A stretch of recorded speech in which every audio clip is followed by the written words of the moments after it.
할렐루야. 한 주간도 주님 안에서 승리하셨죠. 이번 주간은 보이지 않는 비밀. 비밀이 뭘까요? 보이지 않는 비밀. 출애굽기 17장 8절에서 13절 말씀으로 함께 은혜를 나눠보려고 합니다. 보이지 않는 비밀. 아마 주목을 잡고 있는 거 보니까 비밀이 뭘까요? 한번 가볼까요? 자, 만사형통 하시옵소서. 주님의 이름으로 사랑합니다. 주님의 이름으로 진심으로 사랑합니다. 유튜브 방송 시청하시는 여러분 진심으로 환영합니다.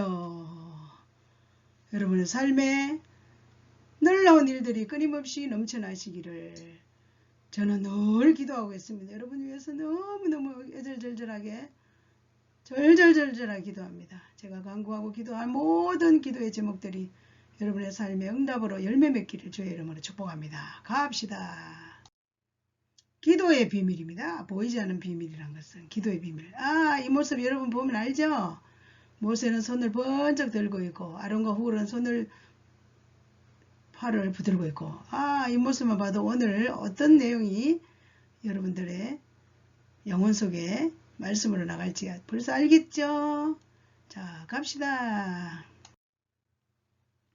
출애굽기 17장 8절에서 9절 말씀. 그때 아말렉이 와서 이스라엘과 르비딤에 싸우니라. 모세가 여호수아에게 이르되 우리를 위하여 사람들을 택하여 나가서 아말렉과 싸우라. 내일 내가 하나님의 지팡이를 손에 잡고 산 꼭대기에 서리라. 10절에서 11절. 여호수아가 모세의 말대로 행하여 아말렉과 싸우고 모세와 아론과 훌은 산 꼭대기에 올라가서 모세가 손을 들며 이스라엘이 이기고 손을 내리면 아말렉이 이기더니 12절. 모세의 팔이 피곤하매 그들이 돌을 가져다가 모세 아래에 놓아 그가 그 위에 앉게 하고 아론과 훌이 한 사람은 이쪽에서 한 사람은 저쪽에서 모세의 손을 붙들어 올렸더니 그 손이 해가 지도록 내려오지 아니한지라. 13절. 여호수아가 칼날로 아말렉과 그 백성을 쳐서 무찌르니라. 아멘. 감사는 어디에서 나올까요? 불평은 불평을 낳고 감사는 감사를 낳는다. 그렇습니다. 이거 거울 앞에 있는 이 사람 보시오. 날씬한 분이 불평을 하니까 거울에 뚱뚱하게 나옵니다. 그런데 이쪽에 뚱뚱한 남자분은 감사를 하니까 뚱뚱한데 거울에는 헐쩍하게 나옵니다. 뚱뚱한 사람이 자신감이 있고 이쪽에 날씬한 사람은 자신감이 없으니까 거울에 비칩니다. 여러분, 감사가 외부에서 오는 게 아닙니다. 내 안에서 나옵니다. 내 안에 생각에서 나오기 때문에 여러분이 어떤 생각을 하느냐에 따라서 불평할 수도 있고 감사할 수가 있다는 것입니다. 자, 출애굽 이스라엘 백성들이 출애굽 여정에 싸움을 모르는데 아말렉이라는 전쟁이 아말렉과 전쟁을 하게 되는 아말렉과 자, 갑니다. 고센에서 르비딤에 도착했어요. 르비딤이라는 곳에 도착을 했는데 여기에서 이제 아말렉이 전쟁하자고 이제 덤빕니다. 전쟁하자고. 한 번도 전쟁해보지 않은 이스라엘 백성들이 전쟁을 하는 이런 어처구니 없는 일이 닥쳤습니다. 이스라엘 백성들이 아말렉과의 전쟁에 대한 부담이 너무 큰 거예요. 왜? 이 아말렉은 전쟁을 잘하는 백성들을 포함봐요. 그런데 이스라엘 백성들은 노예 생활을 했기 때문에 애굽에서 이제 가나안 땅으로 모세가 인도해 나오는 것인데 전쟁도 해보지 않았으니까 실패 확률이 그냥 100%에 100%. 전쟁을 해보지 않았는데 전쟁 잘하는 사람하고 싸움을 해서 이기겠어요? 그래서 사람들이 막 막 놀랬어.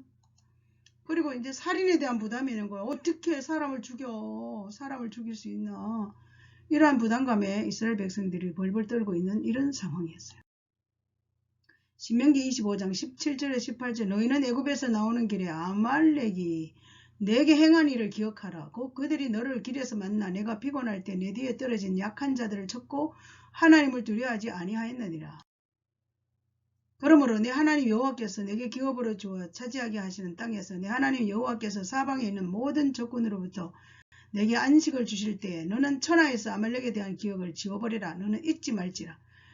그렇습니다. 하나님께서 이스라엘 백성들에게 행하신 일을 기억하라는 거야. 지금 그 당시의 이야기를 신명기에서 말씀을 합니다. 아말렉과의 전쟁이 이제 시작됐어요. 후미의 노약자들을 공격했다. 지형 자체가 계곡이었어요. 그런데 전쟁에 능한 아말렉은 정면으로 나오지 않고 치사한 방법으로 숨어 있다가 후미의 사람들을 죽여도 알 수가 없었어요. 왜? 후미에는 약한 사람, 노약자들, 또 어린아이, 여인들을 뒤쪽에 뒀기 때문에 누가 죽은지 알 수가 없을 정도로 아주 비상한 방법으로 이런 전쟁이 시작됐습니다. 모세는 이스라엘 백성들을 모아놓고 여러분 지금 전쟁이 시작됐습니다. 정신을 차리라고 이제 지금 큰 소리로 이제 외칩니다. 그리고는 나는 산으로 가야 된다. 아말렉과 여러분이 싸워야 된다. 백성은 전쟁터로 가야 되고 모세는 산으로, 하나님께서 모세 보고 너 앞장서 싸우지 말고 너는 산으로 올라와. 이런 어처구니 없는 일이 있었어요. 산으로 올라와라. 아론과 훌을 데리고 산으로 올라가. 여호수아에게 싸우라고 명령을 하고 갑니다. 모세는 산으로 왜 갔을까요? 자신감이 없죠. 전쟁을 해보지 않았는데. 승리는 뻔할 뻔짜니까. 사람이 무서운 거예요. 사람하고 이거 뭐 저쪽에 싸움 잘하는 사람하고 와 도저히 불가능해요. 하나님만 이제 믿고 이제 산으로 올라갑니다. 하나님이 산으로 올라가라. 그냥 하나님만 믿고 올라갑니다. 모세를 산으로 부르신 하나님이 모세는 손을 들고, 손 든다는 것은 하나님의 도움을 구하는 거예요. 그런데 뭐 사람이 한계가 있죠. 손을 들고 계속 있을 수 없어요. 손을 드니까 내려다 보니까 이스라엘이 끊임없이 막 이기는 전쟁을 하는 거예요.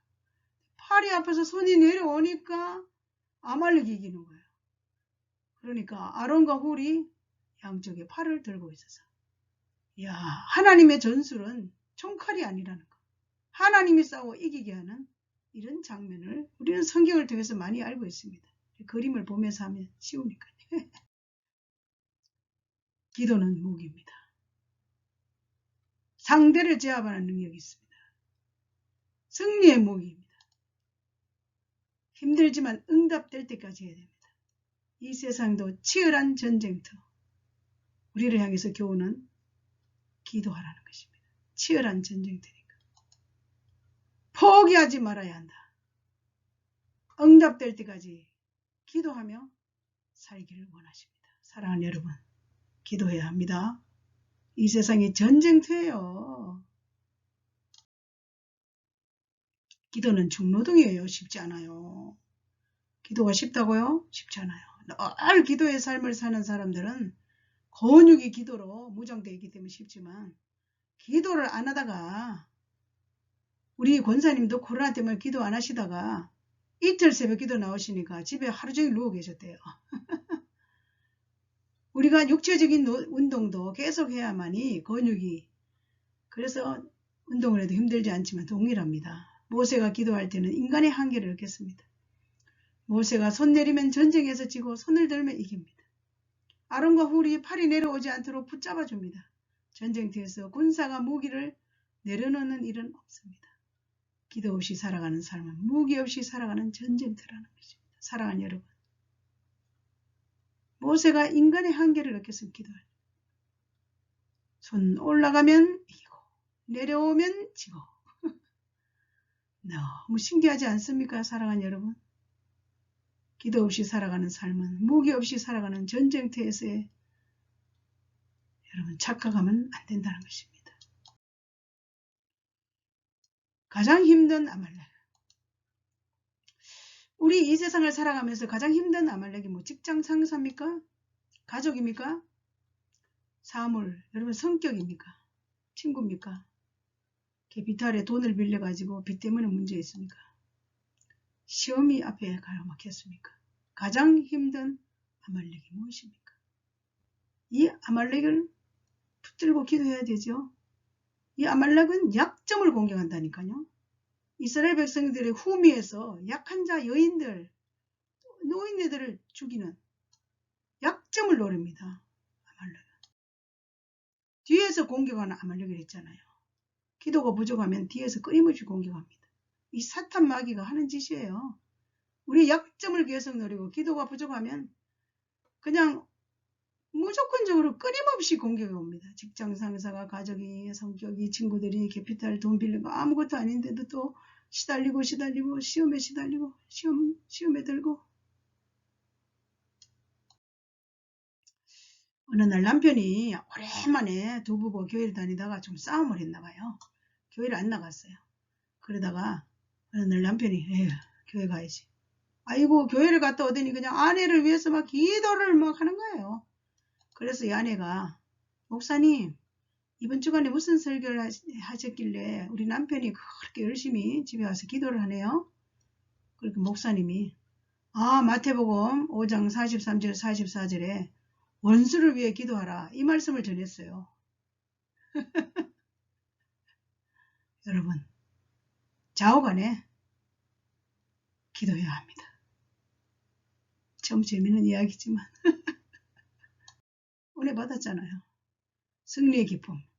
여러분 아말렉이 이길 수 있는 유일한 병기가 손을 들고 기도하는 보이지 않는 비밀이었습니다. 산에서 승리의 기쁨을 보고 얼마나 기뻐했겠어요 모세가. 그리고 기쁨으로 하산했지 않습니까? 그리고 노획물을 얻은 기쁨 말이에요. 전쟁에 자신감을 얻은 거예요. 광야 생활 속에서 자신감을 얻는다는 게 얼마나 중요합니까? 여러분 이 세상은 광야 같은 세상입니다. 기도해서 날마다 승리하시고 그 기쁨의 삶을 날마다 살고 여러분의 삶 가운데 노획물을 얻고 언제나 영적 전쟁에서 자신감을 가지고 승리해야 될 것입니다. 이스라엘 백성들이 가나안을 향해 전진을 하는데 오늘 또 정리정돈을 할게요. 르비딤 지역에 들어서자 뒤에서 아멜렉이 공격을 했습니다. 후미에서 치사하게 노인, 약한 자, 병든 자, 어린이, 여인들을 공격했습니다. 모세를 전쟁에 앞장서지 말고 산으로 올라오라고 하나님 명령하십니다. 백성들에게 지도자가 되어 도망가냐? 백성들이 얼마나 원망했겠어요. 야, 우리를 가만히 있는데 애굽에서 우리를 이끌고 나와서 지는 도망가고 자기는 도망가고 우리는 전쟁하라고 혹시나 원망했지 않겠어요? 그런데 나중에 보니까 손을 들고 하나님을 향해 기도하는 것을 알게 되었고 백성들이 모세의 기도로 아말렉을 이겼다는 것을 알게 됩니다. 결국 하나님께서 이기게 하셨다는 걸 다 알게 되는 기도는 위대한 일들을 창출합니다. 할렐루야. 결론입니다. 기도는 우리 인생의 아말렉을 이기는 무기입니다. 아말렉. 날마다의 삶의 현장에서 만나지만 기도의 무기를 사용하여 승리의 기쁨으로 살아갑시다. 기도는 우리 인생의 아말렉을 이기는 무기입니다. 할렐루야. 날마다의 삶의 현장에 일어나는 아말렉. 기도의 무기를 가지고 승리하여 기쁨의 나날들이 여러분의 삶 가운데 충만하시길 주의 이름으로 축원합니다. 그래서 저는 마지막으로도 기도합시다. 기도는 만사 형통합니다. 이것으로 오늘 말씀을 정리하며 사랑하는 여러분 사순절 기간입니다. 기도합시다. 사순절 기간만이 아니라 이 아말렉이 우리를 순간순간 공격해 오는 이 공격을 이길 길은 비밀입니다. 기도입니다. 기도. 기도하면 만사형통의 은혜를 공급받는 그런 축복이 여러분의 삶 가운데 이 코로나 시대에 날마다 지속되기를 승리의 삶을 사시기를 다시 오실 예수 그리스도의 이름으로 간절히 축원합니다. 할렐루야. 이번 주간에 저의 기도의 삶을 끊임없이 살다가 제 삶 가운데 초자연적인 일이 일어난 세상에 이런 일이 말씀드렸습니다. 함께 우리 험한 세상을 살아갈 때 우리가 상상할 수 없는 초자연적인 일들이 실상이 되시기를 주님의 이름으로 부탁합니다. 사랑하고 축복합니다. 여러분 한 주간도 주 안에서 승리하시기를 바랍니다.